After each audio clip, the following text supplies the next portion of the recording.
Welcome to our Facebook Live. I'm Laura Mayer. I am the Program Director here at PRS CrisisLink. I'm Liz Barnes, and I'm a volunteer board member and core trainer. We want to thank you for taking this time tonight on World Suicide Prevention Day to talk about suicide, and we want to show you around here at PRS CrisisLink and give you some tips on how to help people who are in crisis, specifically suicide crisis, because that's what we're here to talk about, and that's what this whole week is about. So first, you're here at PRS CrisisLink, which is a call center in Northern Virginia. We answer the National Suicide Prevention Lifeline. We handle about 450 calls a day, which is a lot of calls. A lot of people need help. We answer locally for Northern Virginia as well as nationally through the National Suicide Prevention Lifeline. So our core program, as you can see back here, is our hotline program. We also have a chat program as well as a text program, and we use paid staff and volunteers. And so volunteers are something that, if you're thinking about ways to help, something that you can learn about through our website, and we'll talk more about that. But all of us here are trained to be providing crisis intervention and suicide intervention services 24 hours a day, 365 days a week. So we have 8 stations in here, and we maximize about 15 positions at a time. And we want to take you back here because it's hard to talk while everyone's on the phone. But we're going to go back and do some Q&As, and we hope you'll join us.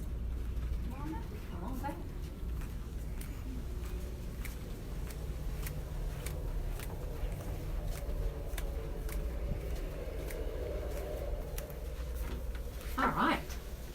Now we can talk a little bit more, so hopefully you can hear us. I know that it's hard in the call center, a little bit muffled as people are taking live calls right now. This is one of the busiest times of the day for us, is in the evenings. After dinner time is when things start to pick up a bit. So our staff is busy out there. We first just want to start off, this Facebook Live is part of our Call Text Live campaign. So every September, this is our fifth annual Call Text Live campaign. It's been a long day. And our goal is to raise awareness through social media about ways that everyone can get involved in suicide prevention. Suicide prevention is something that impacts all of us, and I think it's important that everyone know ways that they can get involved, either big ways, volunteering, donating, to even small ways, things that they can share on their website. And we do this in partnership through a sponsorship with Connection Newspapers, which is really important because they have a big audience of community members like you, if you're watching, that care. So if you want to learn more about Call Text Live, you can visit our website at www.prsinc.org. And there's some banners there that you can click around on to learn more. We have a downloadable calendar, which gives you different days, like resource days, fact days, and then ways you can get involved. Another big thing that we're doing that we're really excited about is CrisisLink actually turned 50 this year. So we've been doing this for 50 years in our community, using volunteers, providing hotline services, and just growing and growing. So on September 19th, we are having our 50th anniversary, and we would love to have you join us to learn about our history as well as what directions we're heading in the future. So please check that out on our website at prsinc.org. But let's get into it. The real reason you're here is to learn how to help people in crisis. And Liz is going to help me do that by asking some questions about myths about suicide. So before I started as a volunteer, I know I had a lot of kind of misconceptions, or I knew of myths, and being on the hotline and the crisis line really changed a lot of my perspective. And so I think it might be really helpful to those that might be watching of being able to really learn more about that and expand your knowledge. So one of them is people that die by suicide, are they normally just mentally ill? Well, mental illness definitely plays a part in increasing risk for suicide, but it really doesn't explain all the things about suicide.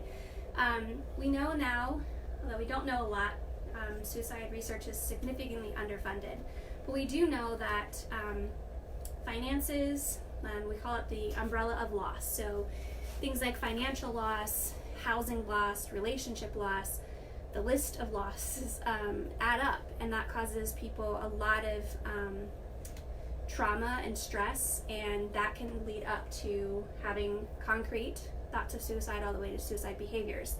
So it's important to think about it not as, focusing wholly on people with mental illness or mental health issues as much as a whole person that's being influenced by a lot of things in their environment. If we stay too focused on the mental health issues, we miss a lot of people who are struggling because of other things happening in their life, which is what we hear a lot on the hotline as well. And I think that's really helpful to even think about it, where many times it's just a lot of different things that are happening for somebody to have thoughts of suicide, and it's really helpful to think that it's not just looking at one population, but it's truly looking at people that are struggling with finances, relationship issues, and different things like that. So I'm wondering, if you were to ask somebody if they're having thoughts of suicide, does that actually put like the thought into their mind? So if they weren't thinking about suicide, I've now made them think about suicide. No, there's no evidence to support that by asking somebody directly about suicide that you're going to make them think about suicide any more than they were currently thinking about suicide prior to asking. It's a simple question. It's only a loaded question in a way because of the stigma surrounding suicide. It should be the same as asking somebody if they're okay, if they're, when you go to the doctor's office to ask about lifestyle and, health things. It shouldn't be as big of a deal as it is, but it is because of the stigma. So asking creates a safe, open environment to be able to disclose about suicide, because telling somebody that you're having thoughts of suicide is a lot harder than answering a question about it. It kind of sets the tone that you're comfortable and that it's safe to disclose to somebody that knows what they're talking about. Yeah, and I know it can be really scary to even know how to ask that, or like what to say. I especially before being a crisis worker, I definitely said things the wrong way, or my meaning went across because I was scared to ask, and I also kind of tiptoed around it. And so things like, how would I ask somebody if I'm worried about them, if they're having thoughts of suicide? What do I say, or what do I not say? Well, I think that's a really important question, because I think we get really caught up in this. We get worried about whether or not we're going to say the right thing or not, and what really matters is that you care about the person and that you've cared enough to notice them and know that you might not do everything right. We want everyone to learn how to ask directly about suicide, to be thoughtful about that, but we don't want you to get too caught up in right or wrong. That puts a barrier between you and the person that you're worried about, because asking is one part that's difficult, but the other part that's really difficult is knowing what to do after. Yeah. And I think there's a lot of emphasis being placed on how to ask, or that you have to ask, and you have to ask in a certain way. And that's important, but the real issue is after they've said yes, that we don't have a real good answer for that. I mean, we ask people to talk openly about suicide, we ask people to listen to the person, to validate them, but then what? And I feel like that's where we get really lost as a community of people in this field. There's a lot of thoughts about what should be done when somebody is at risk. So it's a good question. Yeah, and then I'm also wondering too, so like if I'm asking the question and you take whatever that method happens to be, are they going to just find another, if they're going to die, are they going to find a way to kill themselves anyway? So can you talk a little bit about means and what that, that's another commonly asked question. If somebody a statement, if somebody really wants to die by suicide, they're going to find a way. And we know that means matter. We know that addressing means can save lives, and especially in specific populations. Firearms are lethal, and making sure a person at risk is not able to access them easily is valuable. But I also feel like, again, the deeper issue here is this idea that suicide is inevitable, and putting people in a box that, if they're having thoughts, then they're definitely going to act, and it's all going to be crisis and chaos, and they're just going to be looking for all these ways. But people who are struggling, I think, are in varying levels of struggle. They might be in chaos, they might be desperate, they might also be chronically struggling with thoughts every day, they might be a person that has a lot of trauma. And I think what's more important than that is asking a person about what they think they need to stay safe. They know themselves better than we do, and being open to hearing how they can do that without forcing an action or an intervention upon them. Yeah. It's really valuable to reduce access to means, but also in partnership with the person versus seeing them as a problem we're trying to fix versus a person who's struggling. And I think it goes back to this whole concept of suicide prevention. Yeah. You know, we're trying to prevent death, but very little actions being taken to sustain life. You know, how do you help somebody live? How do you help somebody want to be alive in the environment that they're living in versus just trying to constantly trap them and put them in a box and stop their death? And that's not enough, which is what we really haven't grasped. And shoving people in hospitals or in handcuffs to keep them safe is not long term. It's not something that is meaningful. It's a short-term band-aid, and it's traumatic.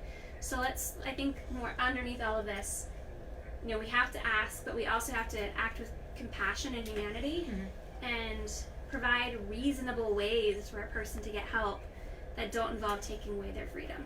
Yeah, no, it's really helpful, and I think my last little question with kind of some misconceptions is, do I have to be a clinician or a clinical provider to be able to help somebody that's having suicide thoughts? No. There's not enough providers, and we have to accept that, yes, providers, clinical providers are absolutely a necessary part of the support network for people at risk of taking their lives, but they're only one piece, and it kind of goes back to creating communities that people can actually live in. And there has to be a space for the people who've attempted to take their life, a space for people who have survived the loss of a suicide, a place for people who are currently living in their crisis thoughts, and all of them have to be part of this network of people that are sharing their stories and living through their thoughts of suicide. And I just kind of feel like putting the burden all on the medical side really undermines the amazing work of people with lived experience, and that what we really need to better understand is how to do this in a way that promotes healthy boundaries and safety and compassion and humanity and actual reasonable solutions. Yeah. Because no provider can do suicide work day in and day out and that be their primary focus. So what is our responsibility as a community to wrap our safe spaces around these people who are struggling, people like you, like me, like everyone that we work with here, because it's not them, it's us. Yeah. And how do we do that together, I think, is the bigger question. And I really appreciate you, one, sharing that too, but also I know you've talked a lot about your lived experience, and so I'm just wondering, what helped you when you were having thoughts of suicide or suicide-related behaviors? You know, I had great clinical services. I had a great provider that I was working with, but I got stuck in an endless cycle of hospitalizations and medications and the patient life. And what really changed me was relationships, because I think for me, my struggles were deeply rooted in trauma. I didn't necessarily have a mood disorder or something that a lot of other people talk about having, which I also felt isolated because I wasn't, you know, I didn't match the narrative for people who try to take their life. So for me, it was finding healthy attachments and safe people and healing through that versus the medicalization of my problems, because I was being treated for suicide and PTSD, but I wasn't being treated for the pain that I was in. And so I think while I'm a strong advocate for healthy services and therapy and all those kinds of things, it can't be the only thing, which really stunted my recovery for a long time because I didn't have the community that I have now. So it helped that people asked. It helped that people showed up when they said they would show up. It helped when I had somebody I could talk to at any time, and it helped when I found a purpose and a safe space to find out who I was outside of the things that were part of my past. And I think that journey is different for everybody, and I think we have to make room for everyone to tell their story of how they got through it, because that's the key here, is why people lived. We don't know enough about that. But you've also had experience of helping somebody live through their thoughts and experiences with suicide. What helped you as the provider, the caregiver, or the person that was kind of managing all of that? Yeah, I mean, I think it's such a great question, because being a supporter of somebody that's having, thoughts of suicide, or even the duration of it can be extremely exhausting and hard. And to me, what was really helpful, especially coming into before being a crisis worker, I was not very in touch with my feelings at all. My feelings ranged from good and fine. And so, one, you have to be in touch with your own feelings to be able to have empathy and really understanding the difference of empathy and sympathy. And I didn't know that before. So it was extremely helpful when I was helping somebody that was had a year's worth of thoughts of suicide. The other thing is to really just be open and know that you're going to make mistakes, know that you're going to say the wrong thing, but how do you then take a step back and regroup from that and just be human, to say, you know what, my bad, I didn't mean for it to come out that way, this is what I meant by asking that question, or what can I do to support differently? Or maybe it could be even things like, let me ask that question a different way. But it's not an interrogation. You're really sitting next to that person, kind of putting your arm around them to be like, I hear you, you're going through a lot right now. And I think it also goes back to when you were talking about at the beginning, that umbrella of loss, is the details don't matter. It doesn't matter why you're having thoughts of suicide at the moment. It matters that you're having thoughts of suicide right now. So how do we connect on an emotional side and talk about that, because the details don't really matter. It matters that you're feeling this way, you're feeling this loss, you're feeling this panic. So what can we do to help support you so you're not feeling that way? And that seems to be extremely helpful. The other thing is really going back to the lived experience and really spending some time of hearing about other people's their journey through suicide recovery and what they've learned in their experience. And that was really helpful to me, because a lot of the things that I was saying, I wanted to say the right things, but it did not, the person on the other side was not experiencing the way I wanted them to.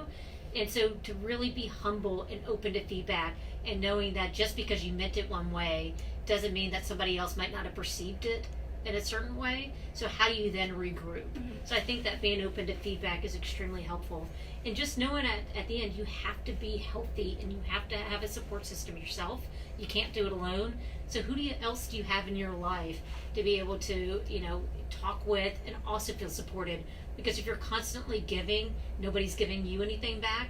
And so it's really helpful to be able to make sure that you also have a healthy support system just to take care of yourself and to stay healthy. Absolutely. So we hope that kind of conversation is a starting point. We're still early in Suicide Prevention and Awareness Month, and we think that there is such a great opportunity to take our conversations further than risk factors and warning signs and putting people in these like boxes and labels.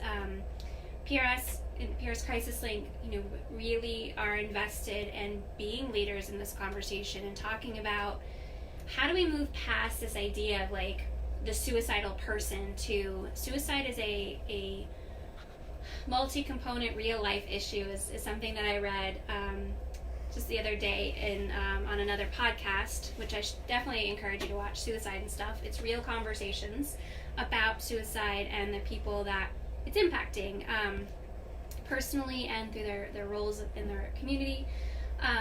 But we also want to open it up for you guys if anyone is watching online. I don't know, I feel like I keep seeing people watching on the screen. If there's questions that you would like to ask, we are all ears. We would love to be able to engage in a dialogue, and even if it's not today on this video, we'll definitely be monitoring the comments to be able to provide you information and resources, our thoughts, Liz and my thoughts about it. But I think we have a couple questions that we normally get. The first question we always are asked is, how do I get involved? And how do I give back, or how do I participate in this? And we want to redirect you first to the Call Text Live page on our website about how you can do minor things on social media, but we also want to encourage you to think about volunteering. Think about a way that if this fits into your life right now, how you can help. The calls are there, the volume is high, and we need people who want to be involved in a way it's more than a social media post. Mm-hmm. And a lot of people say, well, I don't think I can do that, and most people really can, and we want to encourage you to explore our website about that. We need people who have empathy, who have a sincere desire to do the work, who who have the time each week to do it, which is 3 hours a week. We give you all the training and all the support. And I think you'll find that it's the most human thing you can do. It's life-changing. Liz and I both started as volunteers. I started almost 10 years ago. Liz is on her Since 2012. 7th, 8th year-ish. So we are very experienced in the volunteer life here, and both very dedicated to seeing people achieve crisis worker volunteer status through our training program. And if I can even add too with that, being a crisis worker, either on the hotline, the chat line, or the text line, it truly does change your life. It makes you better in a different way. And part of that is that it goes back to what you were talking about, as well as that human connection, right? And how honored we all are to be able to talk with somebody that is having a crisis, of any type of crisis, and being able to support them and being empathetic. And it grows you as a human being, and it truly changed my life and the life of my family, that's able to know of the magnitude of support that is out there, that we can help somebody, but also that people are going through a lot of really rough things right now, and it's a difficult world, but there are people here that care, and 24 hours a day, 7 days a week, you have somebody here that truly does care and want to support you to help you get through whatever crisis you happen to be going through. We also want to remind you that if you're struggling, if this video touches you in that way, that you feel like you want to reach out, you want to share with somebody, maybe even for the first time, that our hotlines are always open. We have 1-800-273-TALK, which is 1-800-273-8255, which is the National Suicide Prevention Lifeline. And we encourage you to reach out. There are counselors available. We also have our text line. If you send the word CONNECT to 85511, you can reach us that way, which is also 24 hours a day. And we're also part of the National Suicide Prevention Lifeline Chat Network. If you visit the Lifeline's website, or you Google Lifeline Suicide, the option to chat pops right up, and we staff that in the evening hours, and would be more than willing to talk with you about those thoughts. So are there any questions that we need to know? No? Cool. Okay. So we hope that this was helpful to you, and if you have ideas for other things you'd like to see us talk about, we would love to do that. Please keep talking with us this month as we continue our Call, Text, Live campaign, sponsored by Connection Newspapers, and we will be in touch through our social media campaign. So thank you for your time. All right, thank you so much.